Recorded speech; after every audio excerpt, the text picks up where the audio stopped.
Hey friends, if you wish to fix Windows Update error 0x80240035 on your Windows 11 computer, then please watch this video. I will guide you through the resolutions.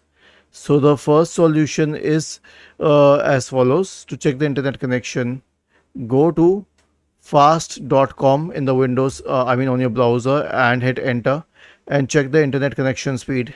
Is it good enough? If yes, then proceed to the next solution, which is to run the Windows Update Troubleshooter. Right click on the start button and select settings from the menu. Go to the system tab on the list on the left hand side, select troubleshoot in the right pane, select other troubleshooters. Click on run corresponding to the Windows Update Troubleshooter. The last solution is to reset Windows Update components. Now I have a list of commands for you.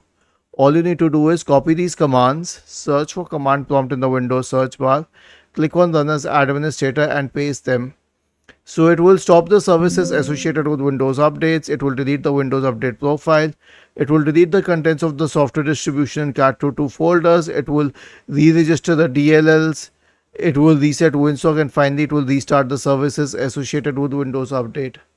Was this helpful? If yes, then please subscribe to the channel.